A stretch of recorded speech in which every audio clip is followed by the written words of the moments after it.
Alors, comme vous le savez, vous êtes chez iConfinity DNA. Oui, c'est devenu DNA qui veut dire Group and Associate. Parce que nous avons cet objectif-là de devenir un chaibol. Chaibol, ça veut dire conglomérat. Vous savez, chez iConfinity, nous trouvons des solutions innovantes pour résoudre des problèmes que vous rencontrez au quotidien. Parmi les solutions que nous proposons, nous avons des installations solaires ou bien des systèmes backup.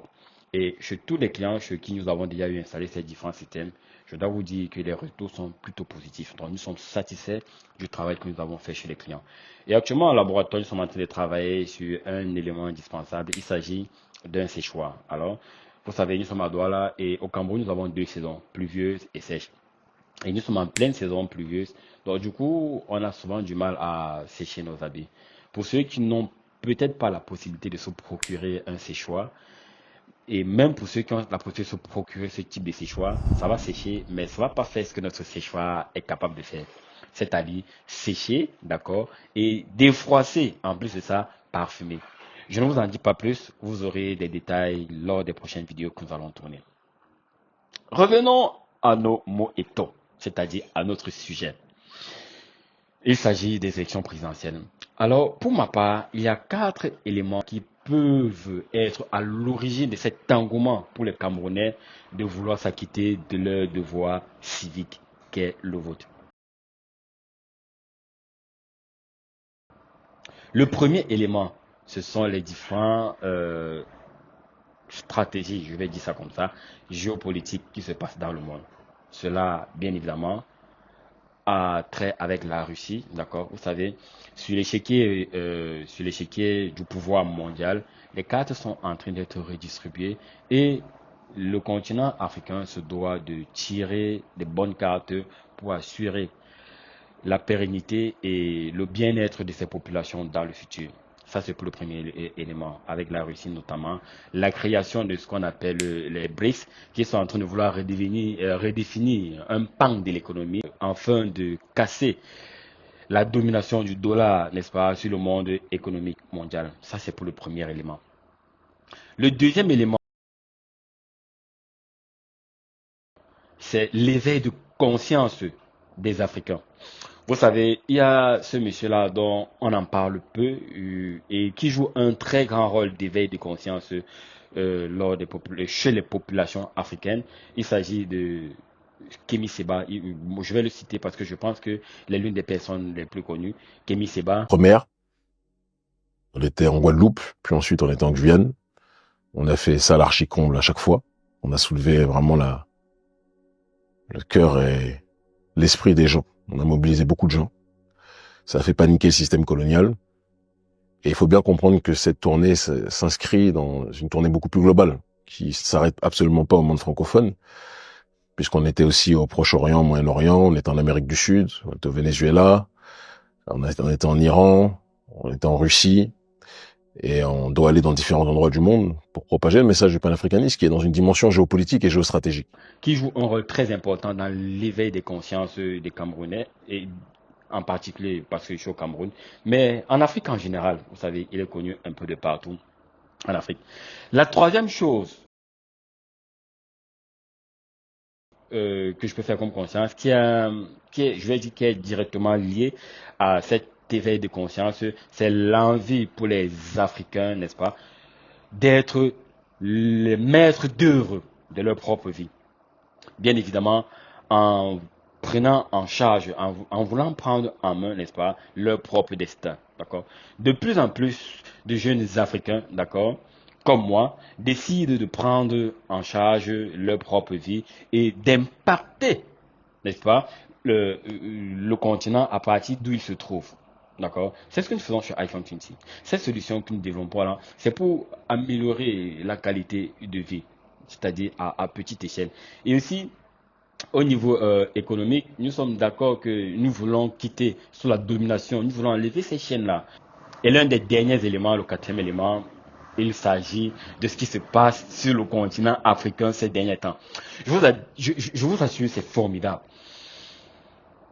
C'est c'est magnifique de voir des jeunes africains, des Africains être aussi radicalistes et de prendre une décision, une, c'est-à-dire un parti ferme pour le continent africain. Je vais citer quatre révolutions qui ont eu lieu sur le continent africain qui peuvent être à l'origine de cet état d'esprit des Camerounais à vouloir s'acquitter de leurs devoirs citoyens. En commençant déjà par les coups d'État que nous avons. Je vais citer trois coups d'État que je peux traiter de coups d'État parce qu'il y a eu bien évidemment plus de trois coups d'État, mais je ne vais citer que trois. On a eu ce coup d'État qui a eu lieu au Burkina Faso. Bien évidemment, personne n'encourage le coup d'État, d'accord? Le coup d'État, c'est quelque chose qui déstabilise un pays et qui, bien évidemment, a des conséquences très lourdes sur la population. Donc, personne n'est content d'un coup d'État. Mais si un coup d'État, c'est pareil qu'il y a un mal-être. D'accord. Mais ce qui me marque sur ces trois coups d'État que je vais citer, d'accord, c'est parce que les populations étaient vraiment derrière les personnes qui ont orchestré ces coups d'État. Je vais commencer par le cas du Burkina Faso avec son homme charismatique, Ibrahim Traoré. Ce gars, vraiment, il donne l'envie aux jeunes de vouloir se battre pour le bien-être de la population. C'est un jeune, il n'est pas dans la quarantaine. Si je ne me trompe pas, il doit être dans les 36 ans, un truc de ce genre. Et nous voyons comment il a pris les choses au Burkina Faso et nous voyons comment les choses sont en train d'évoluer au Burkina Faso, malgré ce que la propagande des médias européens nous font croire. Nous voyons les choses en train de bouger au Burkina Faso. Je vais prendre le cas du Mali avec l'homme charismatique Assimi Goïta, qui lui aussi avait le soutien de la population lorsqu'il était en train de renverser le système en place. Et nous voyons effectivement la direction qu'il est en train de donner à son pays actuellement. Et je vais prendre enfin le cas du Niger avec Tiani, qui lui aussi est un grand homme, un homme charismatique, d'accord. Et lorsque nous regardons ces trois différents coups d'État qui ont été orchestrés, nous voyons effectivement la coalition entre ces différentes personnes parce que, rassurez-vous, ces trois personnes ont préféré se retirer de la CEDEAO pour créer leur alliance, n'est-ce pas, l'ensemble des pays du Sahel et du Sahel, et l'AES, d'accord. Et malgré ce que les médias français nous font comprendre, nous font croire en fait, créer cette peur-là comme quoi ils ne savent pas ce qu'ils sont en train de faire. Nous voyons qu'avec les plans qu'ils sont en train de mettre sur pied actuellement, nous voyons clairement qu'ils connaissent où est-ce qu'ils sont en train d'aller. Maintenant, le dernier point comme changement qu'il y a sur le continent africain actuellement aussi, il y a plusieurs changements, mais je vais prendre ce point-là comme dernier point. Il s'agit de ce qui se passe au Sénégal actuellement. Vous savez, le Sénégal est un pays magnifique et c'est un pays d'hommes intègres, je vais le dire ici. Et vous vous en rendez compte de voir deux personnes, n'est-ce pas, batailler pour le changement, pour le bien-être d'un peuple. Il s'agit bien évidemment de Choma Faye et de Sanko. C'est-à-dire un président et son premier ministre. Ce cas-là m'interpelle particulièrement parce que ça montre que deux personnes peuvent s'unir pour amener un peuple à un autre niveau, pour libérer un peuple. Pourquoi? Parce que, vous savez, on nous a fait comprendre que ce qui se passe dans ces différents autres pays-là ne peut pas se passer ici au Cameroun. Le Cameroun est un pays où on rencontre beaucoup de personnes pessimistes. Et ce cas-là m'amène à comprendre qu'en fait, non. Au Cameroun, on a plus de 250 langues.